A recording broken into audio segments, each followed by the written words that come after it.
All right, we're recording now. Okay. So, Anya, can you please tell me how many typing session videos of mine you've seen? 3. Okay, that's not too bad. Are they recent ones or older ones, or do you know? Um, Various. So first one I watched was Amy. Second one I watched was Milo, and then the third one, I think the girl's name was Mackenzie. So I have a pretty good idea of what to expect.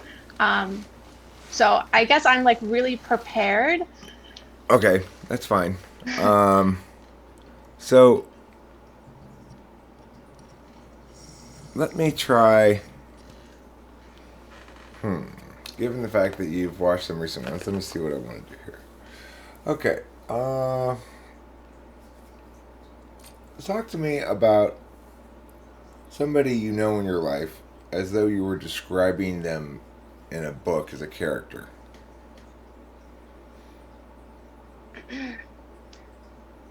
For the purpose of just describing the character.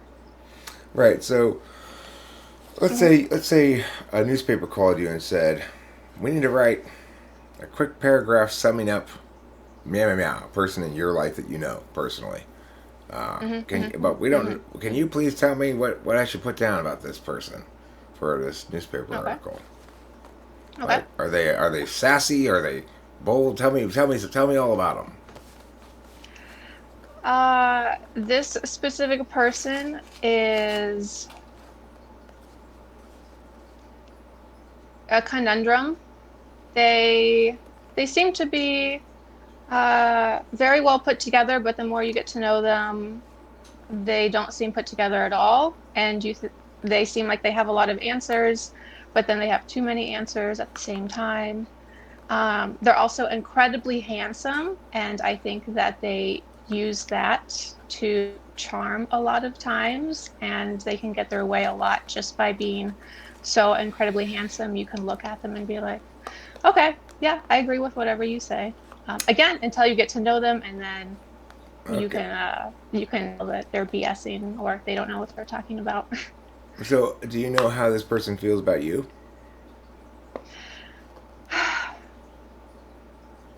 Um, I would say I don't know. I can only base it off of the interactions that we have and a couple maybe deep conversations that we've had, but I don't really truly know how they feel. I don't really want to speculate. Do you know how you feel about them? Yes, and it changes depending on situation to situation, but overall my feelings are positive. Positive, huh? That's so vague. I mean, would you say that positive feelings range from um, tolerance to adoration? Yes. Okay, so Yes, and that's kind of why I say depending on the situation. I would say majority of the time, like 95% of the time, a variety of positive feelings or emotions, and then maybe 5% of the time, like if it's something, I always feel like it's something silly, but also it's a very important topic, and that's the 5% that I guess maybe get more frustrated or negative feelings about. is this setup you got right here something that's standard for talking in video conferences, or did you set up like this specifically for this? Um, Today, I think I set up myself specifically for this. Normally, because I do work online, normally I use the same like iPad or whatever, but maybe I won't have like anything else open. I won't have like a notepad in case I need to write something down. But for the most part, I'd say I'm talking about usual. the curtains behind you. Do you normally have those behind Oh, you, or is that mhm, just for mhm. today? You I do?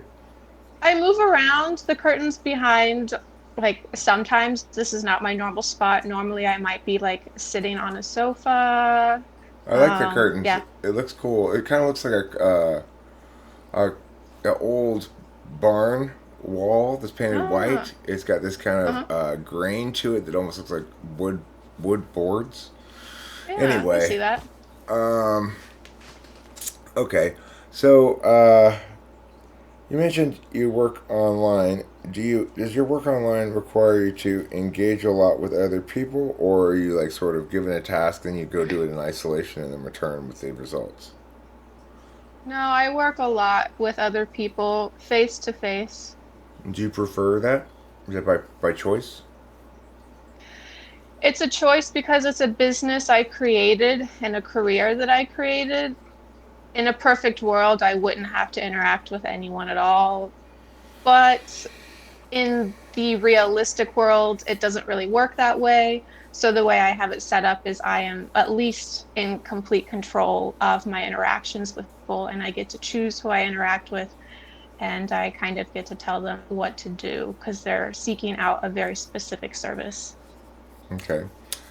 Um, let's talk about a murder scene. You walk in to someone's house Okay. that you know. Let's say you're going over there to visit them, and you walk in Okay. and you discover that they're not home, but that there's a dead body nailed to the inside of their front door, and the front door is slightly ajar, and there's a trail of blood leading back from the inside of the front door to the exact center of the living room, making a beeline straight across the room. In fact, going over a couch and everything from the middle of the room to the door where the body's nailed.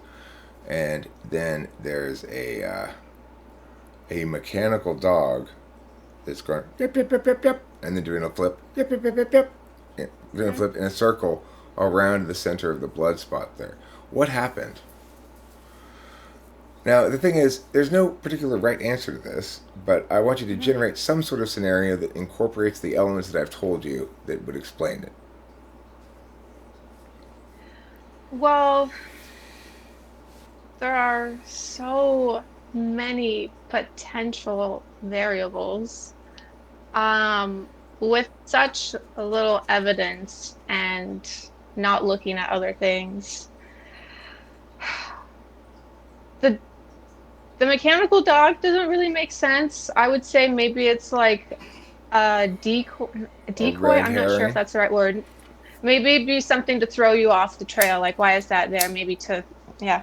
Um, as far as the murder, why it happened, I mean, if the person took their time to nail someone to the door, I feel like that's rather personal. Like that's a lot of time to be like, okay, I'm going to carry this person over all this stuff, not even clean up the blood or try and like show or give any evidence and then really nail them up. Do you think I it don't was feel your like they're friend who being did very it? sneaky. Hmm? Do you think it was your friend who did it? It's your friend's house. They're not there. It was I Craig. guess a lot of, It's Craig's house. I don't know. You know how Craig is. He's a little bit iffy. yeah, I mean, if Craig is the one who did it, I guess I could see it coming. If they did it if they did it to this specific person, I guess I've been worrying for a while, like when will this happen? Right. I'm a little disappointed that it did happen. I'm a little sad that I couldn't do anything to maybe prevent it, maybe talk to those two parties, but I mean, he always said his crack usage was recreational, and I always had my doubts about whether you could recreationally use crack like that, but hmm, that might have played a role in theory, mm-hmm, you know. mm-hmm. Okay, let me ask you now about the rat test. So I'm going to go to the rat test. I'm going to open it up here, and I'm going to Okay. go to a section of it that, since you've seen a few of these, that I guess I don't normally go to.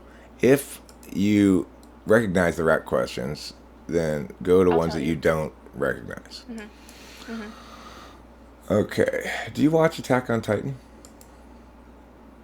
No. Oh, okay.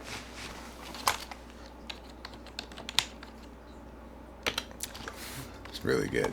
You're missing out. Um, Rachel and I just watched the first two episodes of season 4, which they've released now, and What type of genre is it? it's Japanese animation show. Oh, okay. All right, why don't we start here at Printberry Bird. Black. Blue. What about Pie Luck Belly? Pot. Date Alley Fold.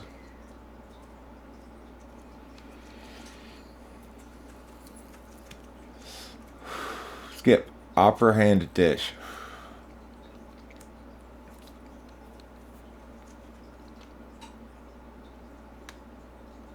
Skip. Pass. Cadet Capsule Ship. Space. Fur Rack Tail.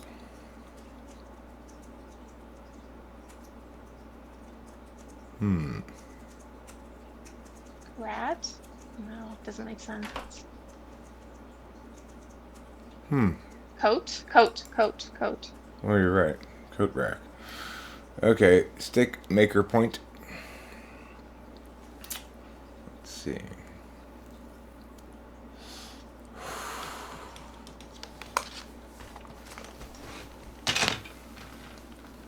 I'll let the cat in.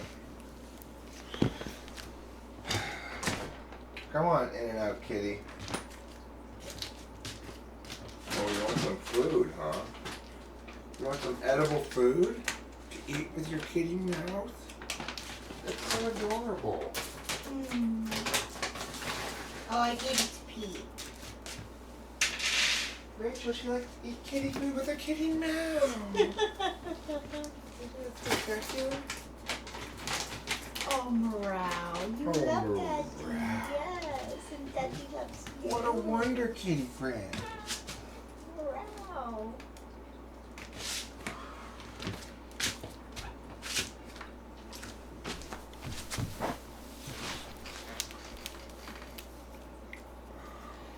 Yeah, I didn't get this one. Okay, sorry about that. I can't hear you. I don't have the headphones on, so I don't know what you were saying.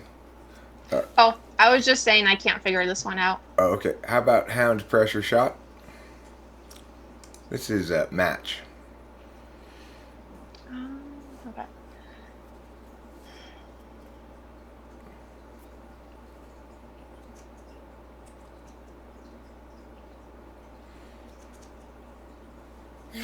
Yeah, I don't know. Skip.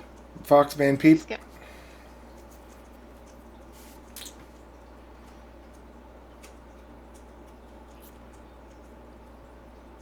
Hole. Sleeping Bean Trash. Bag? No.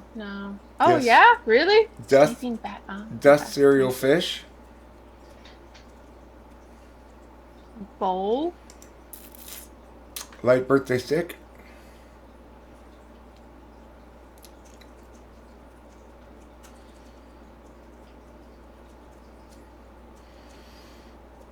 Anything else here stand out for you?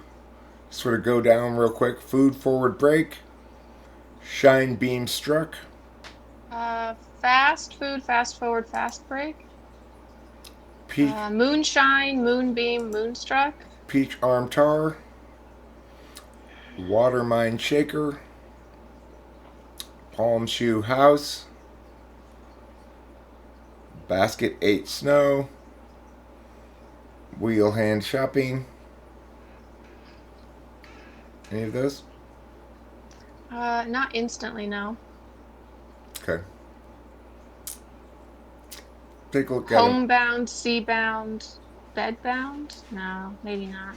I think it's... Homeward, seaward, bedward? No. Oh, there's so many.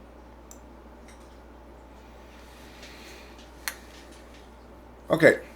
That's fine on the rat. So you're definitely not polar, and it's hard to tell really what else to say about that from the rat. Okay. I've seen people who's like the best I've ever seen on that test was Amy, the video you watched. It's the best I've ever seen anybody do on it. So, and I still think she's NI tool. And I don't think INFJs do that well, typically, on this. So, it's an interesting thing. Let's try some Inky Pinkies. You know how an Inky Pinky goes. Just in case you don't, I will tell you the rules again. The examples are Hilltop Water Spout, would be a clue. The additional clue you get is that it's an inky pinky, which means it's 2 syllables plus 2 syllables, and it rhymes in the end. And the answer would be mountain fountain. The other example I give is roadway flesh. It's an ink pink, and that would be street meat. Okay, so now let's try a rodent domicile, and it's a ink pink. What is domicile? An abode. What is an abode? Abode. A home. A rodent home. It's an ink pink. I want to say rat nest. That's got a rhyme. A rhyme. It's a mouse house. Mouse house. Rodent home. Okay, let's try another one.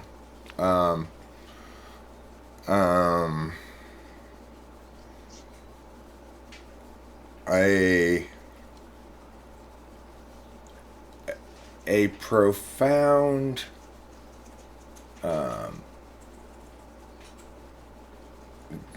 guy who hits on girls inappropriately, and it's an ink pink. A profound guy who hits on girls inappropriately. It's an ink pink. This is a good one. I like this one.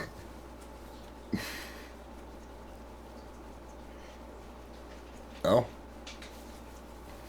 I want to say, for some reason I want to say boss something, but that doesn't quite make sense either. No, it's a deep creep. A deep creep. Okay. Okay, so now I want to try a different kind of any test. So I've created a new invention. It's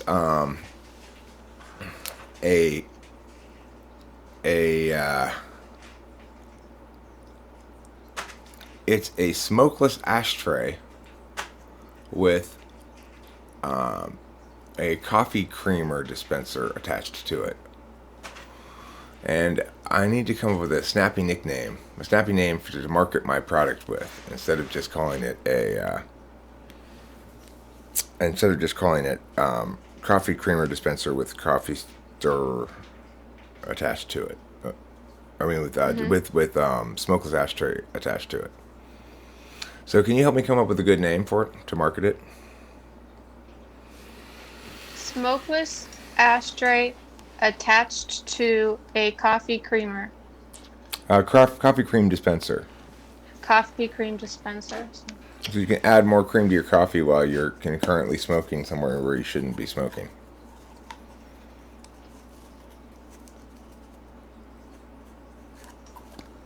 Smoke-free cream bee. Smoke-free cream bee, did you say? I like that. That's pretty snappy, smoke-free cream bee.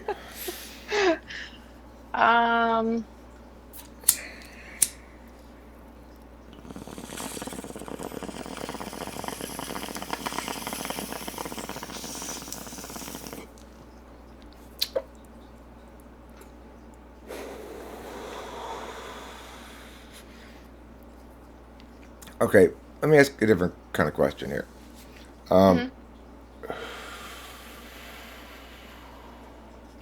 If you're feeling like you want to express yourself, what medium do you think you're most successful in expressing yourself in? It could be anything from dance to writing to video making to music to ham radio or whatever, you know?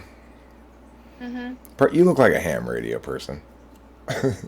I'm not quite sure what ham radio is. It's a very old school form of radio that that allowed you to basically hear people from across the world, but they're very narrow bands, so it's not for broadcasting really. It's more like radios that truckers use to talk to each other. Oh, okay. I think, although I am not the best at this in terms of form or technique, I think writing would be the easiest way to eloquently express myself. Okay. Because I can sit down and really think it through and draft it out and perfect it. If you were going to write fiction, would you think you'd be better at plot description or character development?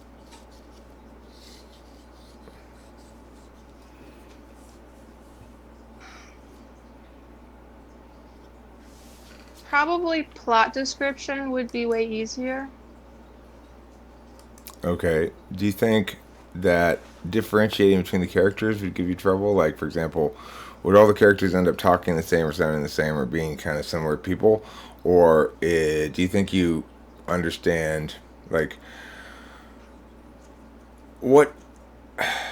Well, talk to me more about your process. Hmm. I probably wouldn't have multiple characters because that's a lot to judge or juggle. That's a lot of personalities to have to deal with. I think that would be quite difficult. They might end up all being the same. Some of them might end up just being completely no reason to have them there. So it might be easier to focus on having one character if I had to develop it. But I think the hardest part, yeah, would just be giving the character maybe a personality, giving the character like Do you think it would be a easier for you to write reason. nonfiction? Yeah, I think so. Yeah, actually, yeah, I would say yes. Okay. Do you think? Can you talk to me about some media that you like that I would know, either songs or movies or TV shows or something? Okay. So we can go with TV shows. I can tell you maybe a top few that I like. Dexter, Okay. Breaking Bad. Mm-hmm. I love The Office, Okay. if for comedy. Um, Okay. What about music? Matt music. Um, I really like movie scores because they seem to have the most emotion. Well, it's the closest thing that I could actually get an emotional response to out of a song. So if it's a movie score or something ambient, but I don't really know if anything's relevant. Maybe something like what's that guy, Danny Elfman, that produces music for Tim Burton, might be the only actual name that I know. Okay. So, do you like the soundtrack for Nightmare Before Christmas? Not necessarily, no. I mean, it's okay. It's fine. Yeah, it's fine, but it's not my favorite. Okay. What soundtrack? Which ones are your favorites?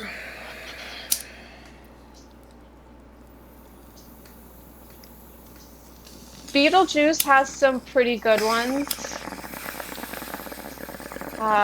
that seem to kind of like get the pace of the movie going. Um, So, do you particularly like the interface between narrative and music, like the way that the music supports the narrative?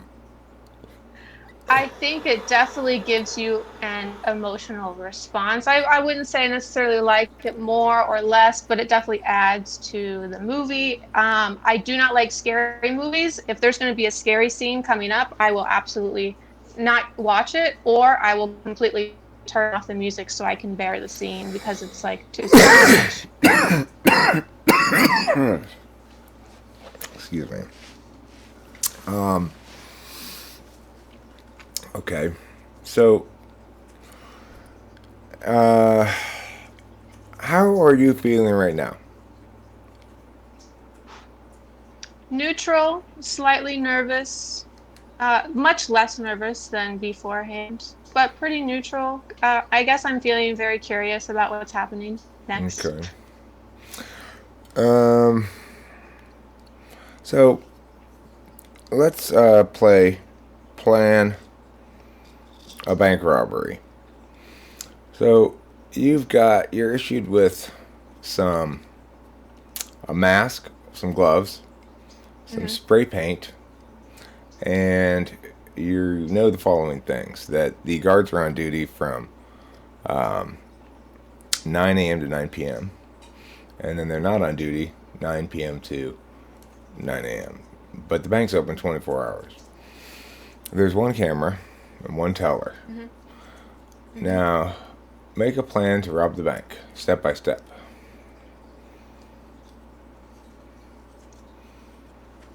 Put on the outfit to disguise myself. Well, probably first out, scope out the place for a while. and see where the camera is and what the actions of the bank teller are if the bank happens to be open 24 hours, knowing that window is from 9 p.m. to 9 a.m. So maybe just get a little bit more detail about what happens during that time, then put on the outfit when I'm actually prepared. Spray the camera lens so no further, I guess, evidence can be seen. Go up to the bank teller and tell them, give me the money, and be confident. Be confident. Tell them, give you the money, and knowing that the police are coming, so really make them rush. And then whatever you got, just run out of there before the police come. So even if it's like $100, just get going. And escape. Okay, so let's say you get hauled in for questioning. A few days after you successfully get away from the bank. Okay. And as far as you know, there's no way that they could have anything definitive on you. You're not quite sure why or how they suspect you, but if they haul you in for questioning and they say, "Hey, did you rob the bank the other day?" I would probably say no if I'm trying to get away with it. Okay, so here's the thing. We saw you hanging around the bank, scouting it out. We have the bank had, well, not the bank, but the place across the street had a security camera. We saw you hanging around the bank for a couple days prior, so can you explain yourself? Why were you hanging around the bank? I was trying to figure out what would be the best lighting to do a photo shoot so I could take some really cool photos to promote myself online. And sometimes there's a lot of people around, and I just wanted to figure out what the best time was where there wasn't a lot of people and when the sun just kind of hit the bank just right, because it's a really cool looking bank. That's pretty good. That's a pretty good on the fly lie there. It's pretty convincing too. It's like, you play poker? No, I don't know how. Okay. So, do you have a clear vision of what you'd like to do and how you'd like your life to be different in 5 years from how it is right now? I have some ideas. I don't know if they're super clear, but I do have some ideas. Okay. So let's sort of pull out of the questioning for a second and let me talk with you about where I am at the moment. So you seem to be FE and not FI, from what I can tell. I haven't really exactly asked a lot of questions in regards to that specifically, but from what I can tell, you're FE and not FI, and you're NI and not NE. So that would put you as beta quadra if that were correct. So what do those mean? Just because I personally not to dive too much into all of those, because I wanted to get an idea because I didn't want to be influenced. Okay. So I'm curious. Okay, so extroverted feeling is an interface function that says basically, well, if you're in fact extroverted feeling is a tool function, then that would mean that that basically you're very aware of when you're around other people and what their perceptions might be. So, for example, my girlfriend has extroverted feeling in a tool slot, and she and I never really sleep together because we're too aware of how moving around and making noise and stuff impacts each other while we're sleeping. Hey, Dad, I'm working with a client right now. Don't remember, tomorrow's garbage day. Okay. I'm working with a client right now. It's cool. It's not a big deal, but I just wanted to say there's no drama so far in the electoral college. Oh, good. All right, cool. That was my dad. He wanted to talk about the electoral college, but I had to tell him I'm working with a client right now. Anyway, so extroverted feelers are very aware of how other people are impacted by their presence even. So Rachel and I are both extroverted feelers, and we tend to play the game of well, we've played before the game of the gift. I don't know if you know that story by O. Henry where like there's a lady and a dude and it's Christmas time and the dude has this watch that he really likes. And the lady has this very long hair that she thinks she's always combing. So the dude sells his watch to buy her a set of combs, and the lady gets her hair chopped off and sells her hair to buy him a watch fob chain. And then, they both go, well, that was dumb. So that's an FE thing where it's like both parties are assuming they ought to prioritize the other person's perceptions almost, really. So it's also the case that what goes along with extroverted feeling necessarily is introverted thinking as opposed to extroverted thinking. And introverted thinking is a thing where you check for the people's words are consistent rather than whether or not how to get from point A to point B is the alternative to that, basically. So, and then NI refers to introverted intuition, and it can best be described as knowing what stuff means in general, in universal terms. The alternative is knowing how stuff is relevant to you, specifically, personally. So I'm an SI user instead of an NI, which means that I'm likely to say, well, I've experienced Rachel behaving like meow. I wonder if, so therefore I'm going to sort of extrapolate out and go, maybe that's how INFJs behave. Maybe it's because she's INFJ. Whereas an INFJ would go, he's an ENTP, that explains this behavior. So they start with the universal and then go down to the particular versus instead of starting from the particular and going up to the universal. That's the difference between SI and NI, basically. You could also describe SI and NI as sourcing from two different things. SI sources from what's called object permanence, which is when you have a baby and you can play peekaboo with them, and they're surprised by the appearance of the thing when you move your hands away from their eyes again, then they don't yet have object permanence. Once they're no longer surprised, they have object permanence because they realize that things stay where they are even when they can't see them, So that's what SI is based on. It's like, okay, I can trust my own experience to reliably predict that this thing's not going anywhere unless someone moves it. And the alternative to that is shape constancy. NI is based in shape constancy, that when you look at this thing, it's a lighter. Whether you look at it like this, like this, like this, like this, whatever, right? It still has the same identity external in the world to you. And that's what NI is based on, is the idea that things have identities. That's why I say NI is a function that tells you what things mean, whereas SI is a function that tells you how your experience relates to the thing. Okay, so if you are in fact beta quadra, which it means NISE FETI, then you're either an INFJ, an ENFJ, an ESTP, or an ISTP. So let's do some TI testing to see if we can figure out where along that spectrum you lie. And the TI questions are the logic questions. So I'm going to start with a couple of basic genealogy questions. Can you tell me who my mother's mother is in relation to me? Your grandmother. Okay.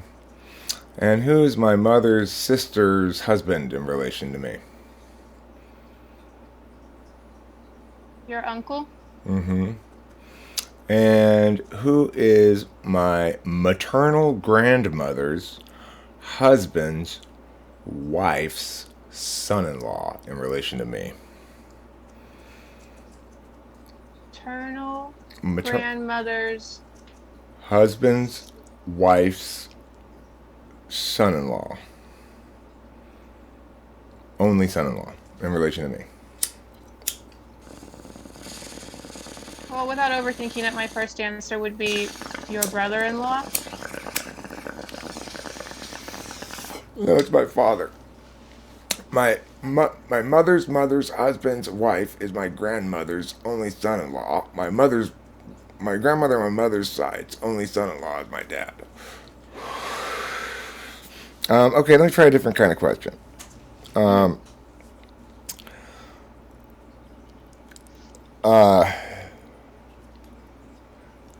If Judy goes to the park, then she will play either baseball or soccer. Judy doesn't play baseball and Judy doesn't play soccer. What can we conclude? That she did not go to the park. Correct. Okay, let's try some missing generalizations. These work as follows. I'll say, those can't be potato bugs. They're round. Well, the missing generalization would be, no potato bugs are round. Okay. Or the missing generalization has to start with all, no, or only. Here's another example. She must be from Iceland. She has a pearl necklace. Then the thing would be, only people from Iceland have pearl necklaces. Okay? Okay. So here's one for you to try. They must be Christian. They wear baseball caps. All Christians wear baseball caps. No. The correct answer is only Christians wear baseball caps. Or all baseball cap wearers are Christian. Let me try another kind of TI question.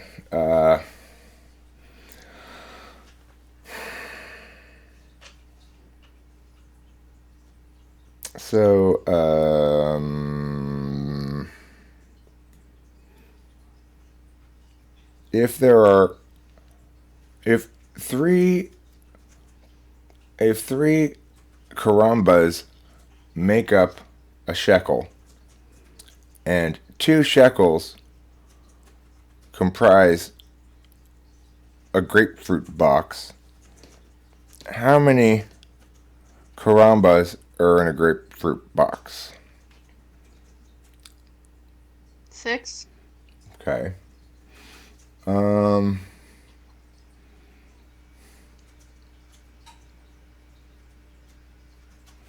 Okay, let me ask you.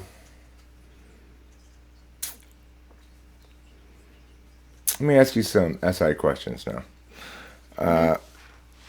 Can you relate to me what you did yesterday as a sequence of boring steps? For example, I would say that what I did yesterday would begin with, I woke up thinking I had this yesterday, because you put the 13th down on the thing,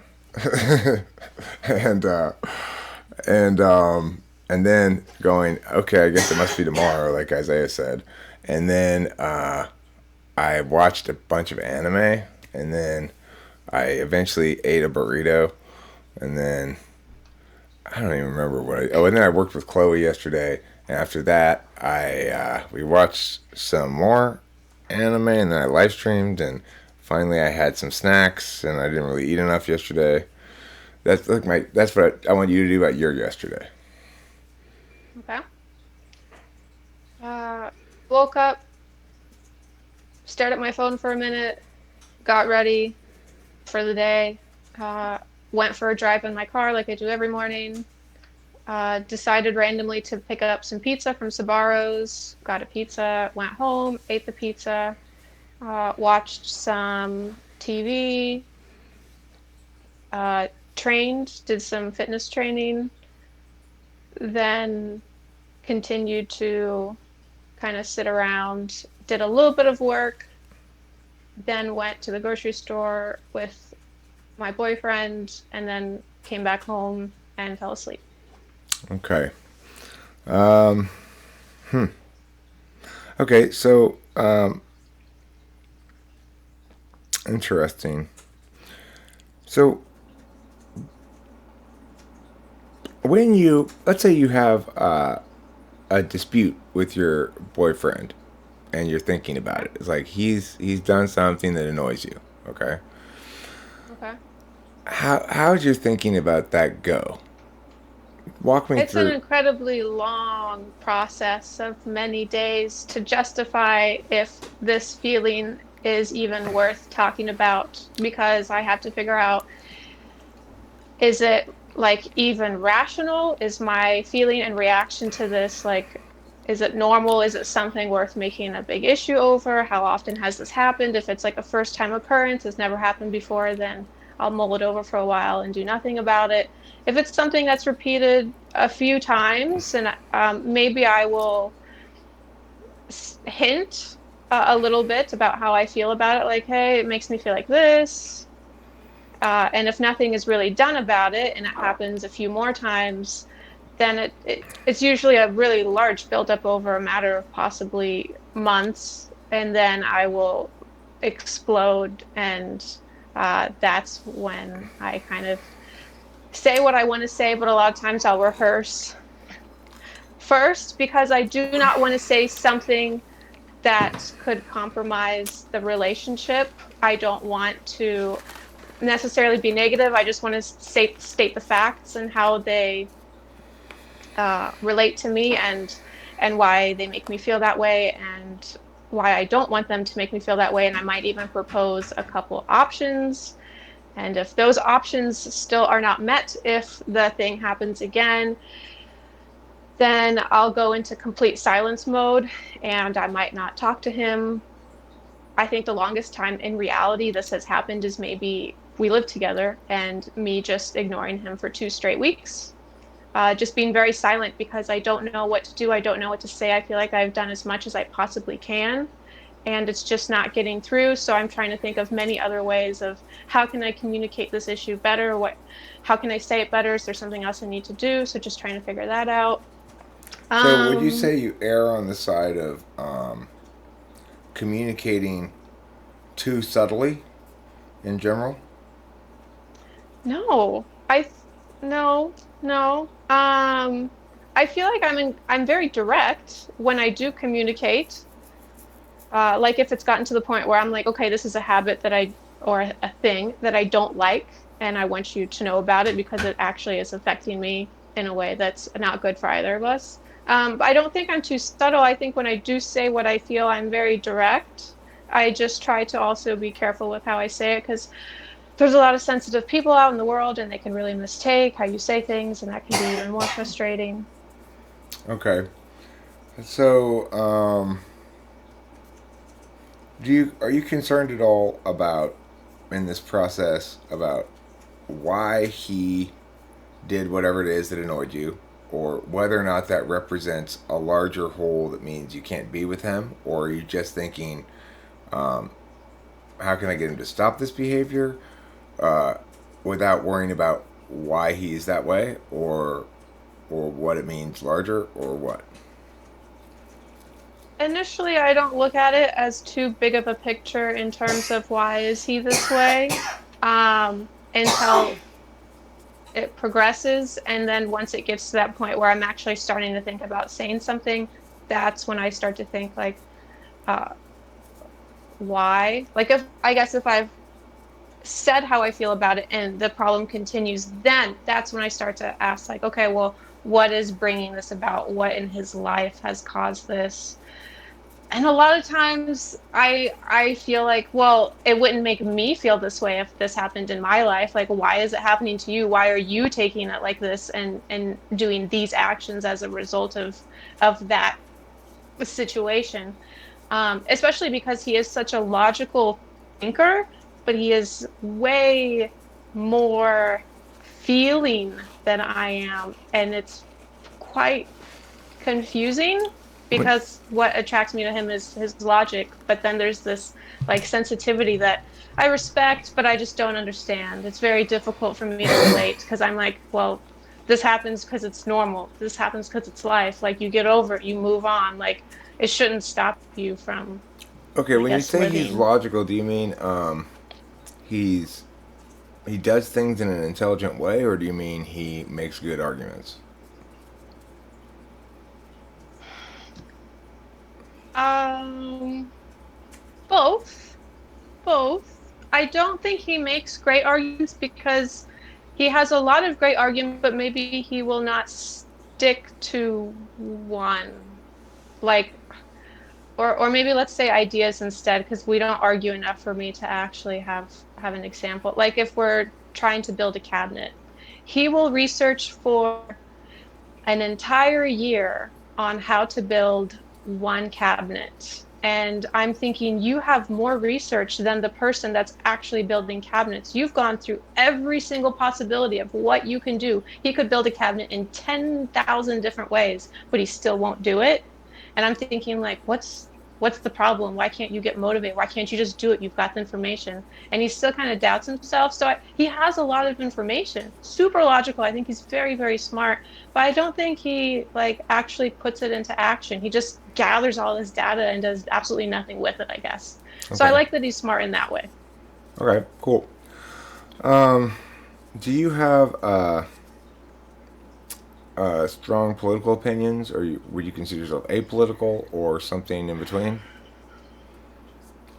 I don't have strong political opinions. I have my own values, but that's about it. All right, let's talk about your values then for a bit.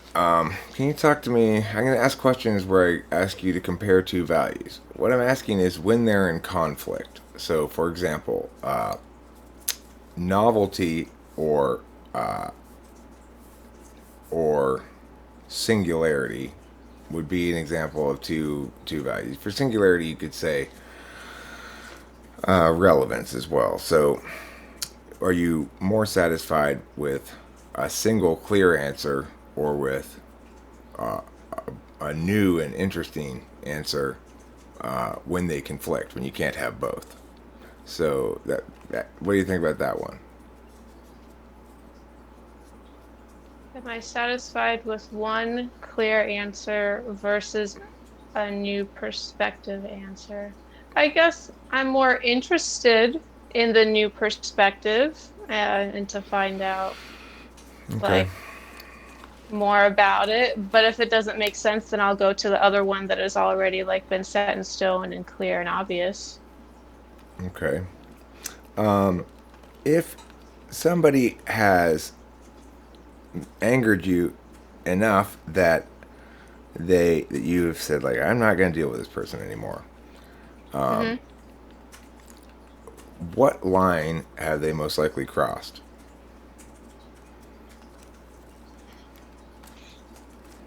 Annoyance. Okay. Um, being overly sensitive about a topic that I think is completely silly. Usually, I, yeah, like, how do I Like if I say were it? to call you and say, Anya, I am so upset you called me poop head. Danny told me. Danny told me that you referred to me as a poop head. I guess I would explain myself so they could understand why I said it, and that would be What it. if the But reason I is don't, because you thought their head was made of poo? Would you still then explain it? yeah, yeah, absolutely. I would want them to understand exactly why I thought that way and prove them all give them all the evidence that proves this fact so they could clearly understand my reason behind telling them this. Right. Your head's brown and it stinks. It's smushy Mhm, like poo. mhm, Hence, mhm, you're a poop head. Okay. All right. So you think people will tend to be overly sensitive? So, for example, if there was some function that you were required to go do for work or for your significant other's work or whatever, and your significant other said, well, they're gonna, just to let you know, this is gonna be kind of a drag. They're gonna have mariachi bands there, and we're probably gonna get sick of hearing this mariachi music by the end of the evening. But are you more likely to say it's cool? I'm a team player. This is not a big deal. I can tough this out. Or you're more likely to say, why are you making me go to this? This sounds awful. I don't know if I can put up with this. If it sounds awful and nothing there would be worth my time, then I would politely decline and say I have work or something else. I need to get this project done. I need to get that project done. I'm sorry, I can't do it. Even if I your mean, significant other? Listen, I Yeah. need you there to Yeah. impress my boss, Jody. She really favors people who are in happy relationships. So I need you to come here and fake it with me. Come on. Well, that I guess isn't so bad because it's someone getting to know me rather than me standing in a room full of people listening to a mariachi band that I don't care for. So if it was someone that was actually curious and having a conversation with me, then maybe it wouldn't be so bad. It's just a mixer. It's just they have 3 mariachi bands continually playing and walking around the mixer. So it's pretty. It can be difficult to carry on a conversation with all the loud mariachi music going on in the background. Yeah. Okay, so let's see. Here an interesting one.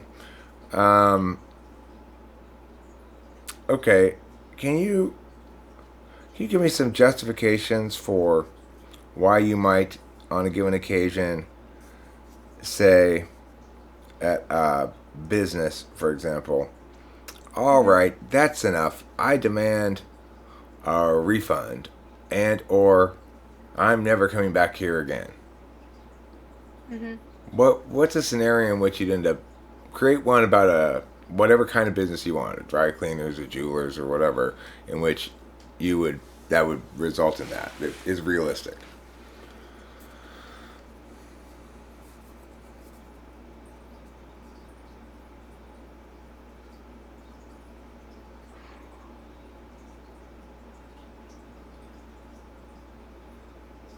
I suppose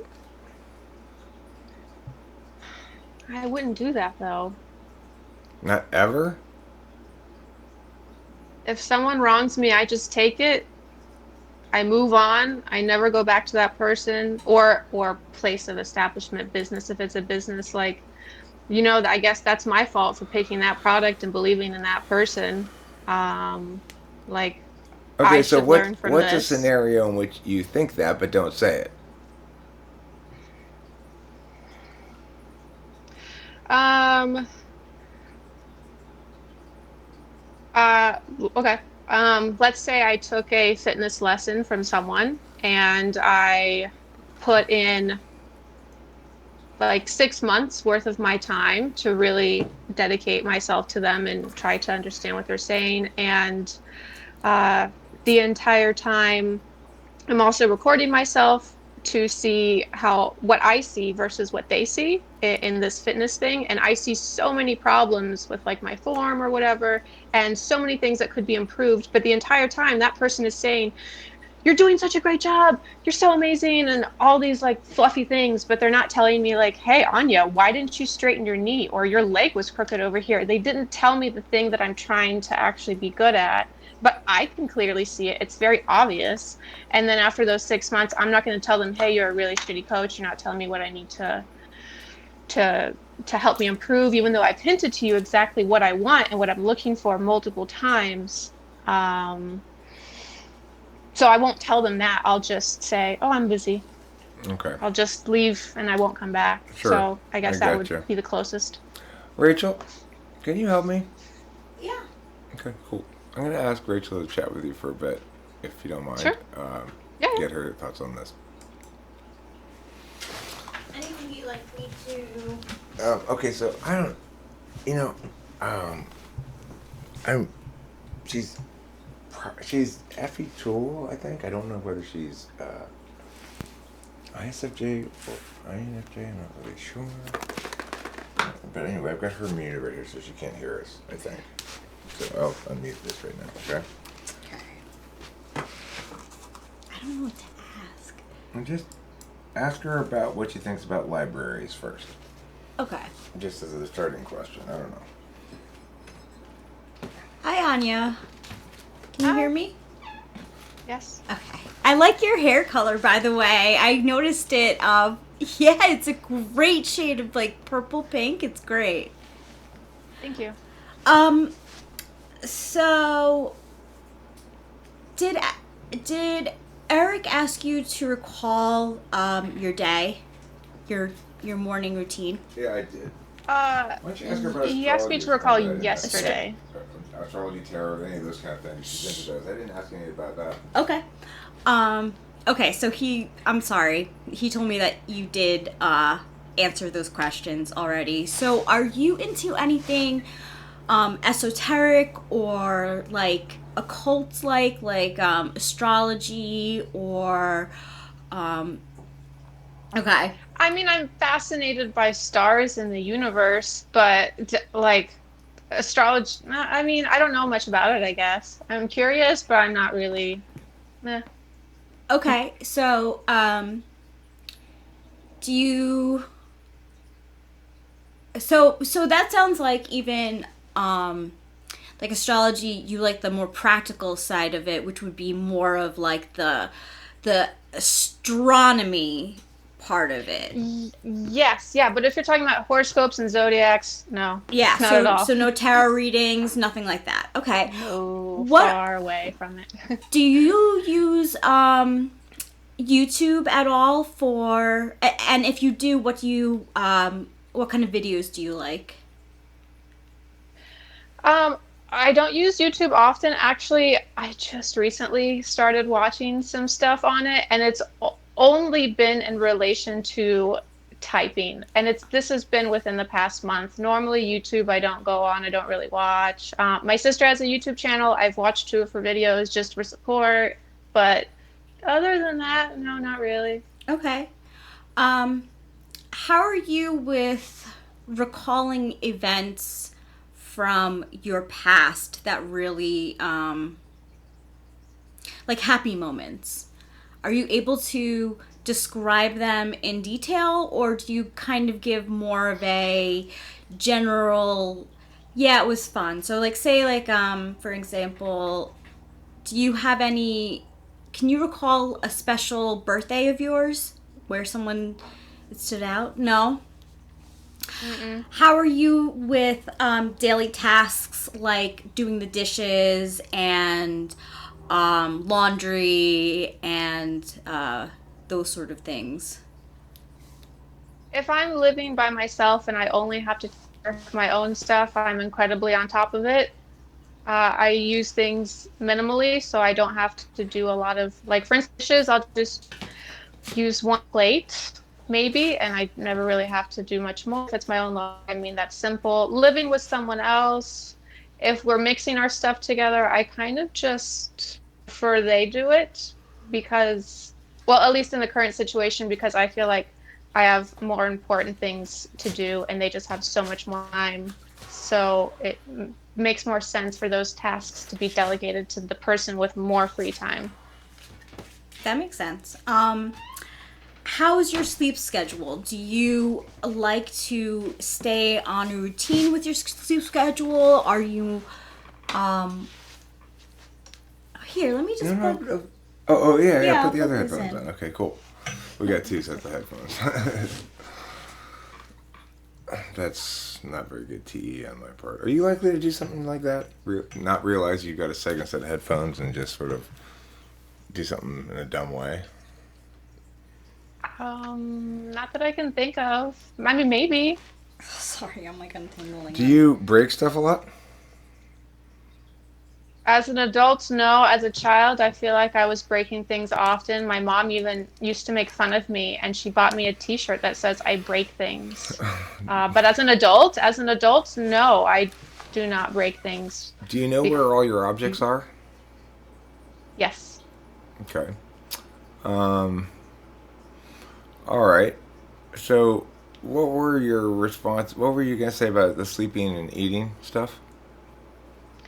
Um, would you just finishing that question? Because I feel like we're halfway through the question, but then didn't quite finish. So if you could just repeat it. Yeah, sure, not a problem. So do you tend to keep or stick to like a sleep cycle?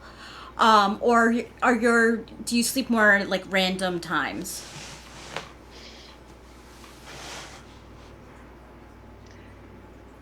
It depends on where I am in life. Currently, the past maybe 2 years, I have been, I guess, trying to wake up earlier, which means I go to bed a lot earlier and I get made fun of going to bed early.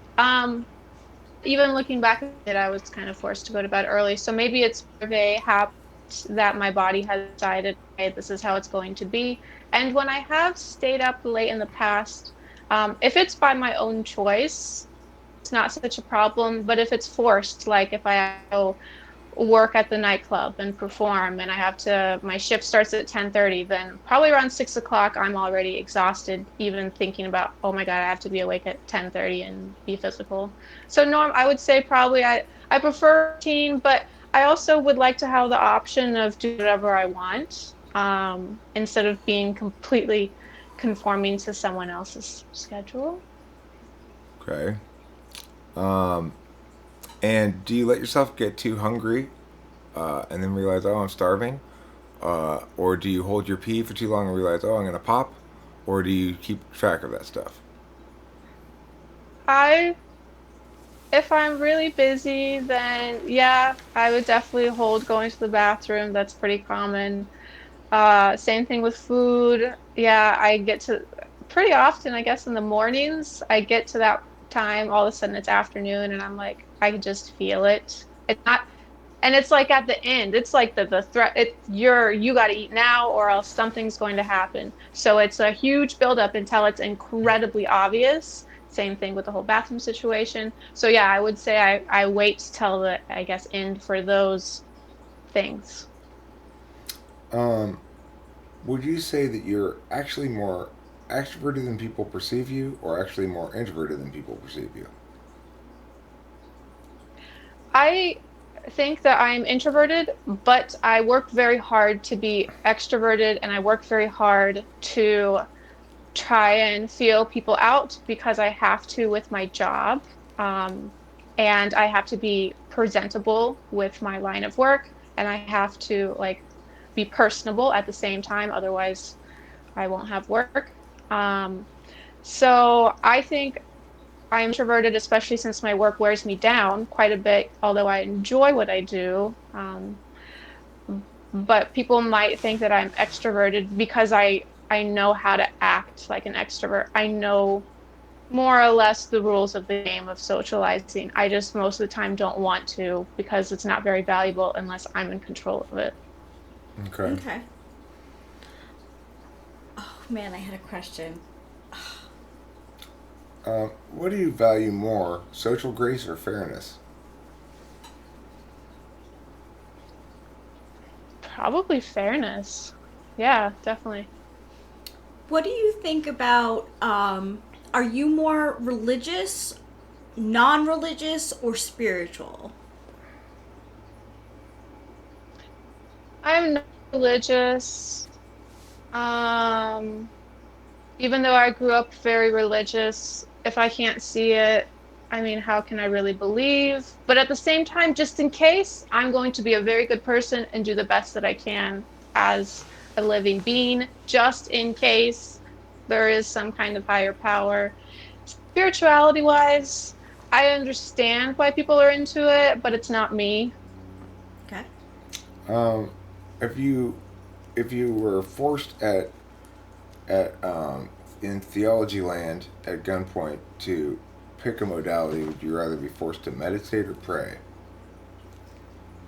Meditate. Okay. And can you explain your reasoning?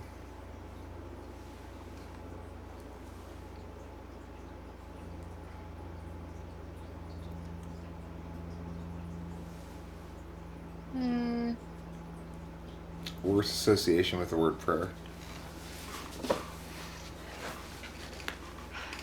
Yeah, I slightly want to change my answer now that I think of it a little bit more. Meditation just seems to be an easier thing to show, like, because you're like so stoic and you're not scared and you're not letting the other person have the power. Whereas praying, I mean, inside, I would probably be praying. Like, the best example I've got, kind of related to what you're saying, is like if I'm driving on a highway in the middle of nowhere and I'm really low on gas, all of a sudden I'm like, God, please let me get to the next gas station, please. Like, I know I'm so low on gas, but I promise I will never get this low again. I'll be really good. That might be like the only time I actually pray, even though I know that God had something to do with it, like it's my own doing. Hey, I could just make no, sure I drive slow. no. What happens is Jesus Christ Himself comes down from heaven with a gas can. That's how it Oh, works. That's how prayer works. It's the okay. magic of prayer. Oh, Uh, I see, I see. Okay. I've been doing it wrong this whole time. yeah, I should have just believed harder. yeah. You should Yeah, have that's it. exactly. Okay, interesting. I'd like to ask you the montage year question. If you won a montage year on a magical game show, and a montage year means you get to have a whole year's worth of montaged time.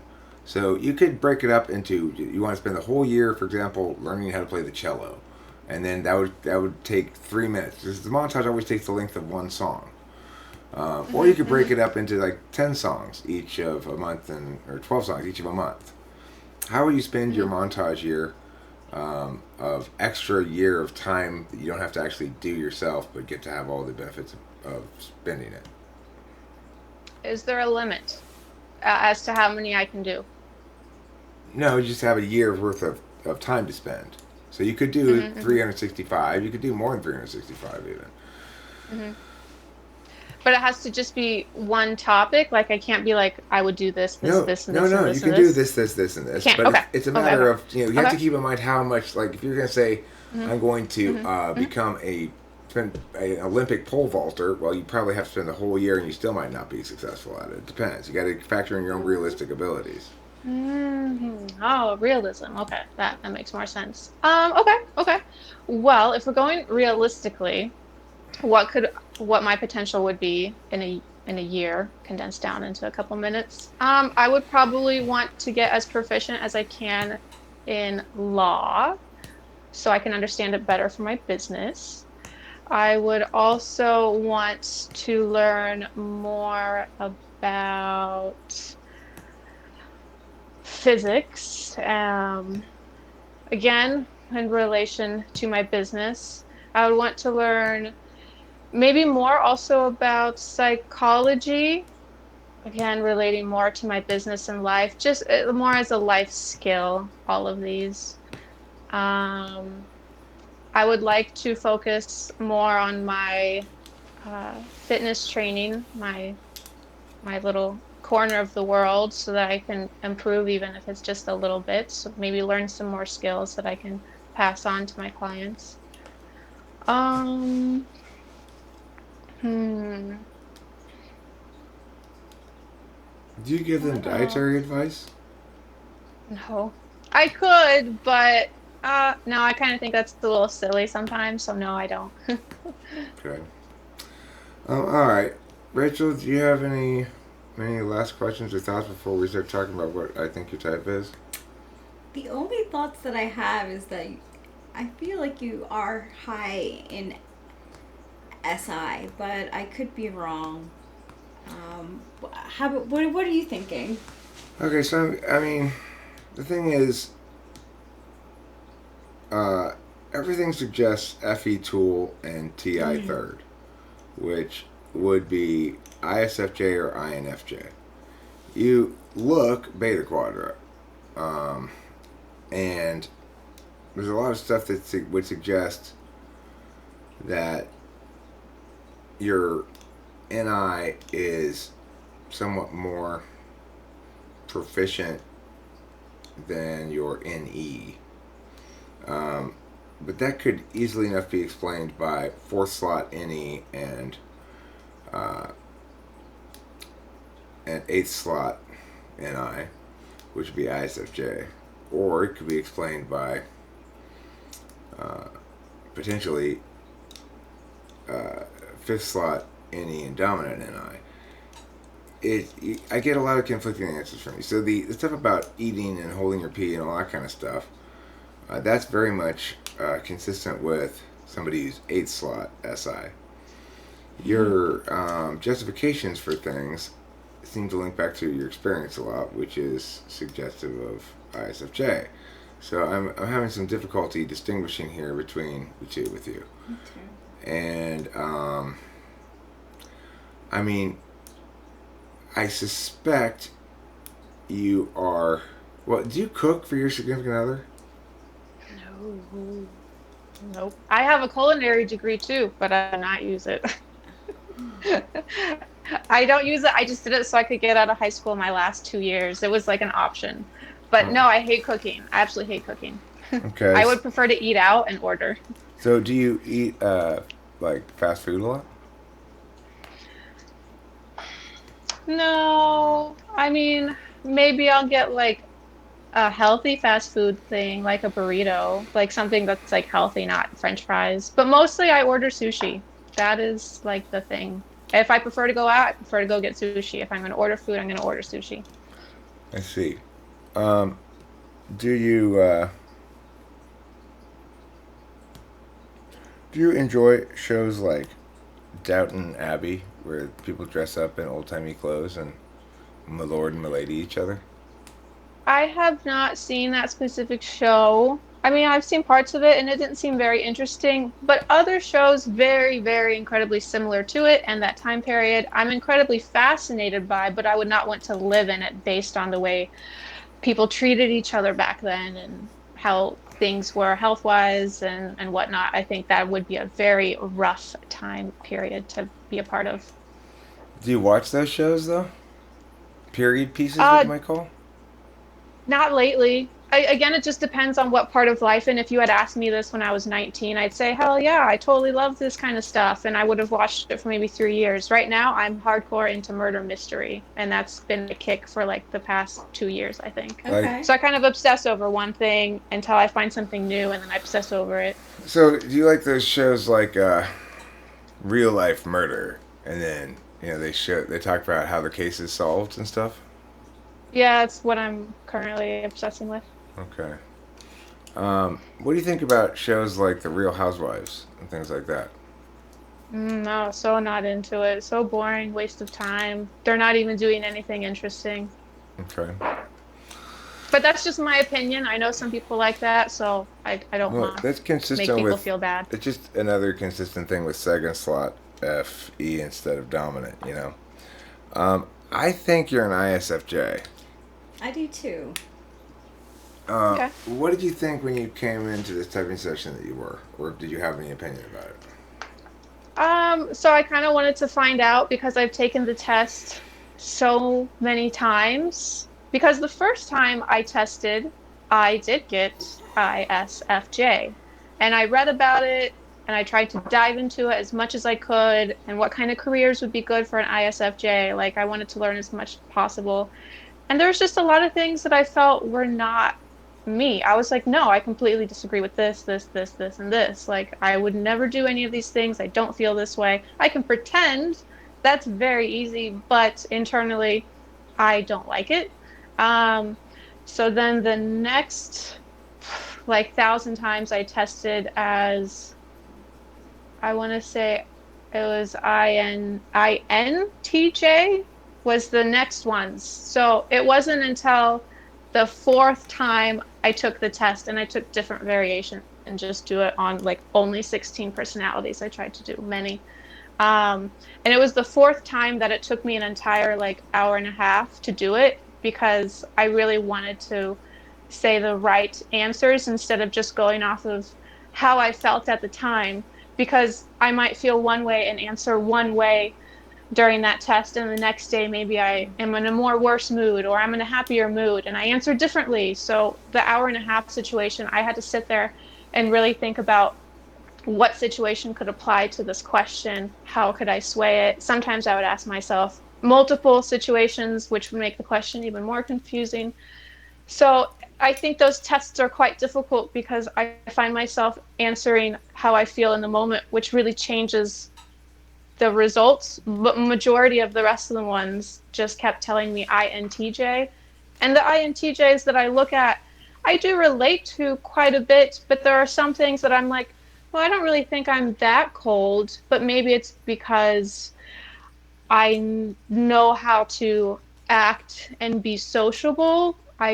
Because it's a lifelong skill that I've been working at for so long, and I found out very quickly as a young person that that's what you have to do. But I really wasn't sure. I really was not sure, so I thought this would be a good way to possibly get a better answer. Okay, well, first let me just say the reason as a young child you realize that's what you have to do, and the reason you still do it all the time, is because you're FE tool. Just like at some point as a young child, what I realized I had to do was always be logically correct. Not because that's the truth, but because that's just my tool function. Um, Hmm. so the thing is, it's consistent with FE tool. You're definitely not an INTJ. I've typed plenty of INTJs, and you are not one. You are either an ISFJ or an INFJ. Now, the thing is, the, if you're gonna read the type descriptions, the two things, you're gonna see, or you read about them online or hear about them online. You're gonna see a lot of stuff about INFJs being special, and you're gonna see stuff about ISFJs not being special, Yeah. basically. And so Hmm. it's not one of the big problems that typology has is that because people don't deal with these types in terms of process analyses, really, there's this weird attachment to like type descriptions which don't ultimately. Oh, you are coming back. Yeah. Sorry. I'm just getting coffee. Type descriptions don't really meaningfully describe people. So the difference between an INFJ and an ISFJ is basically they're both receiving types, which is to say they're most comfortable receiving information. So when you talk about being extroverted, you deal with somebody in the world who's you know has some sort of, I guess, probably weight management goal or something, and and you have to put information as well as receive information. So when you, it's probably easiest for you to receive information and know what it means. Now the question is whether you know what it means as it links to your own experience, or whether you know what it means independent of your own experience. How would you self-identify on that question? It depends on the topic. If it's something I can relate to my experience, maybe that would sway my opinion, but I know that's not always the case. So uh, it's hard to pick one or the other.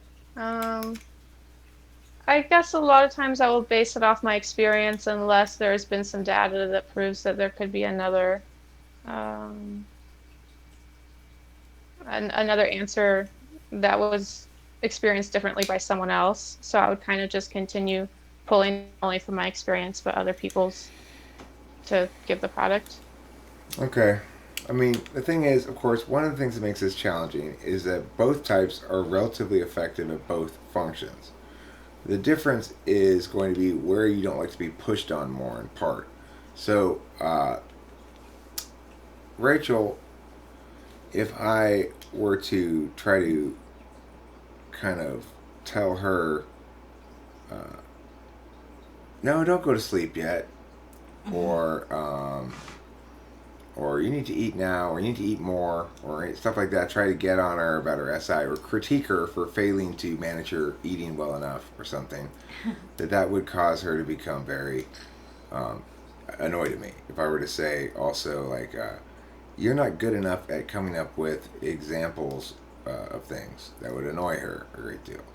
The alternative would Hmm. be if she were an ISFJ, if I were to say, but here's a singular truth, and you need to understand how that works. That wouldn't annoy her if she's an INFJ, but it annoys her if she's an ISFJ. And you don't understand. Your experience is not relevant here. This universal truth is predominant. That's going to annoy her if she's an ISFJ. It's not going to really bug her at all if she's an INFJ because she's used to that frame of reference herself anyway. So, Hmm. which one do you think bugs you more? Is it more the critique like you're not good enough at coming up with examples? You're not managing your self-care well enough, or is it you aren't listening to this singular truth well enough?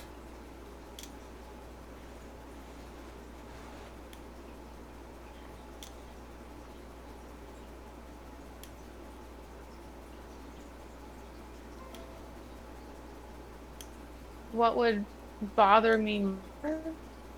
Yeah, so, okay, if you get into a fight with your significant other, let's say, um,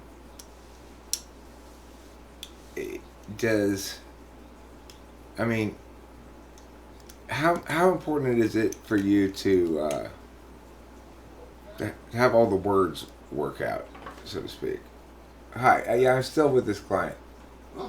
I said I'm still with the client. Still with the client. Yeah, sorry, it's taking a little longer than All right. expected. Got 1 second? Yeah, sure, come on in. Paper today, we don't know if we're playing Washington or Oregon because of the COVID thing. So, Well, we're playing someone on Friday? Huh? Well, we are playing someone on Friday. I don't know yet. Yeah, okay, interesting, cool, thanks. Like, Be right back. so, are you likely to? Well, okay, I dated an ISFJ before I dated Rachel, and one thing that my experience with an ISFJ was that she'd say things from her own experience, and I would say, but that doesn't represent a general rule, and that would cause conflict between us. An alternative thing would be, with me and Rachel, sometimes she uses general rules where I think it's inappropriate. She'll sometimes, or used to, doesn't do it anymore, but used to look at some sort of astrology thing, and it would tell her that she and I had some incompatibility, and she'd start going, this shitty thing is true of our relationship, and I'd say, but you have your experience, and there's no examples of it. So it's like, which thing are you more likely to do? Are you more likely to reject the universal thing, like be it a universal explanation such as, well, he's a teenage boy and they're like that, I guess, or are you more likely to reject the particularist explanation? Well, he came from a home where they're like that.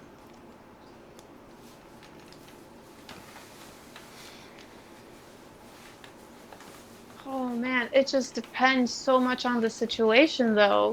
That's such a broad question. Okay. I'm having such a hard time answering because I just think it's so broad. I mean, I probably wouldn't say, well, boys will be boys. Like, my experience is only my experience. It doesn't necessarily relate to everyone else. Everyone else has a completely different experience.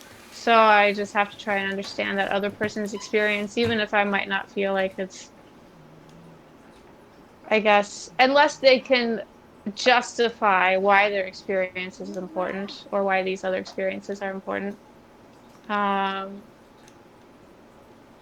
yeah, I mean, if someone says, well, that's your experience, Anya, that's not my experience, then be like, okay, yeah, I totally understand that. I've never experienced this one thing and I don't understand it, but I'm not offended by it.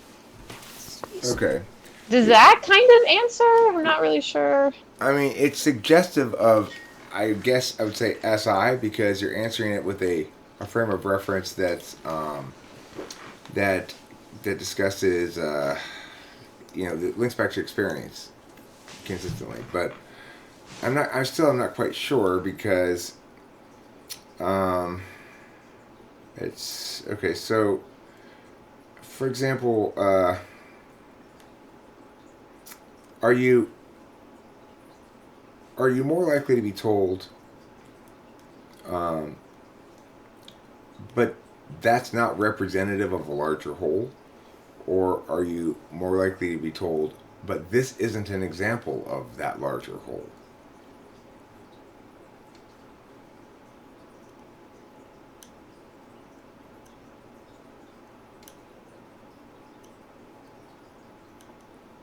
So in other words, I'm are you more likely to generalize from an example? Look, chickens attack dogs. I had a chicken and it attacked a dog, and be told your example is not consistent with a general rule. Or are you more likely to be told, look, chickens don't attack dogs, um, and be told, well, this instance is not consistent with that general rule because this chicken did attack that dog.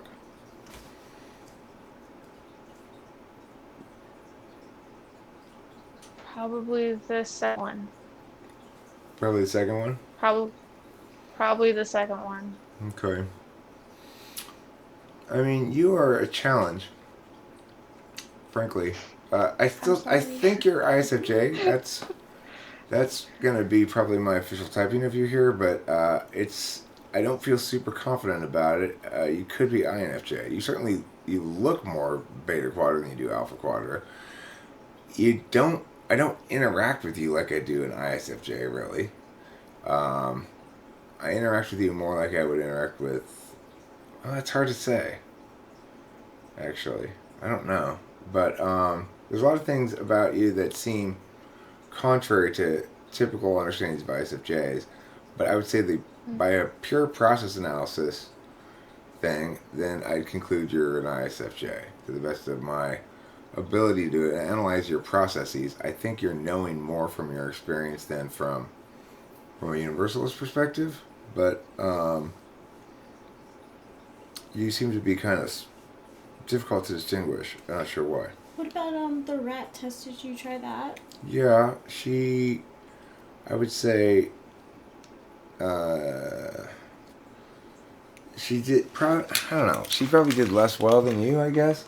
But let me see. Let's look at this rat test again. So she did well-ish. You know, like she got some of them and she got stuck on some of them, and it's hard to tell without doing a whole bunch of them, really, because people for any given one will have. It may or may not hit for them, you know. Yeah. So it's like, if you don't mind, I'd like for you guys to sort of take turns on these and see how you compare in terms of how well you do on them. Let me go down to, I don't know.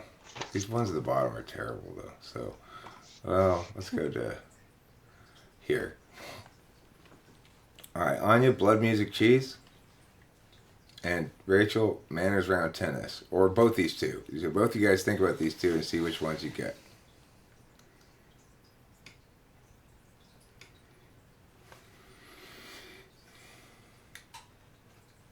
See if I can get it too.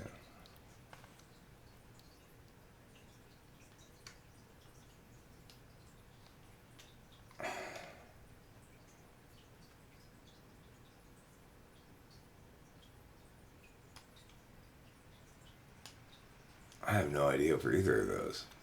Do you I think I have the second one. What is it? Table. Oh, look at that. Pretty good. Okay. I don't know what this one is. Do you guys know? No.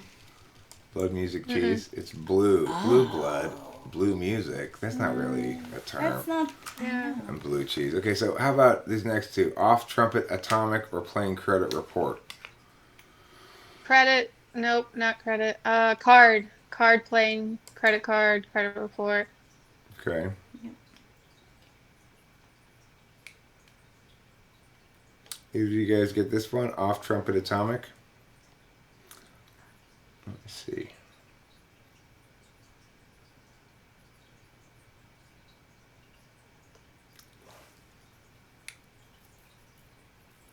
Huh.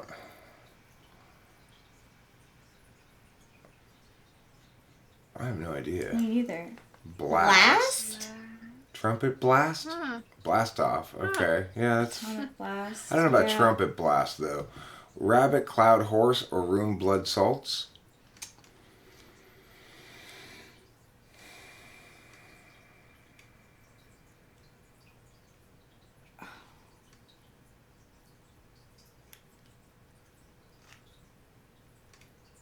I don't know about These are this. pretty difficult. Yeah, these are difficult. I'm usually good at these, and I'm having a lot of trouble with them. Rabbit cloud. Let's see.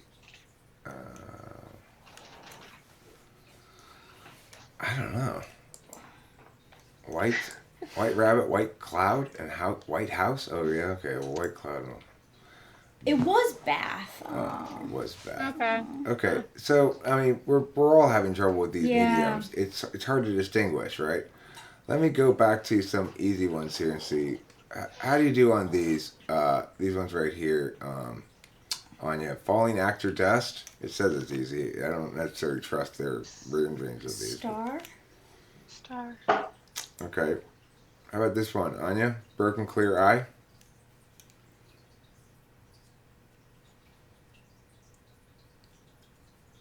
Vessel. Glass. Glass. How about skunk kings boiled?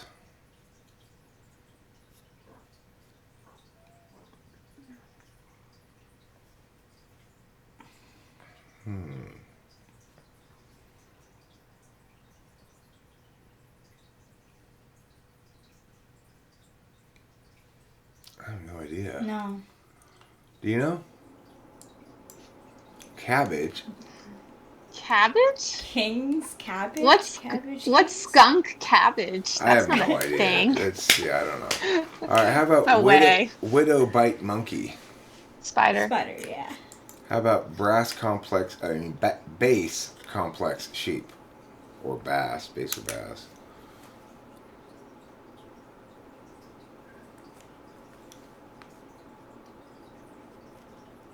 Oh, I think I know what it is. I think it's deep. Okay. Coin quick spoon. Silver? Gold stool tender. I'm not gonna do some of these. Okay, yeah. Yeah. Anya, gold stool tender.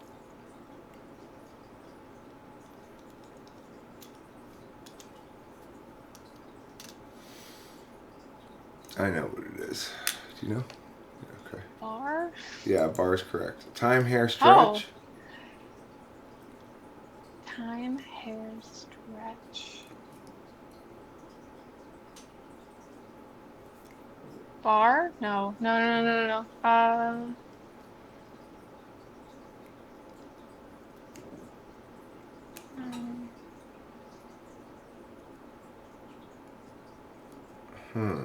I don't know. I don't know either. Do you know?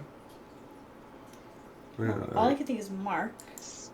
Long. Long. Oh. How about cracker? Oh, we did that one already. Cracker Union Rabbit. I don't think Jack. yeah. Bald Screech Emblem. Eagle. No. Yeah.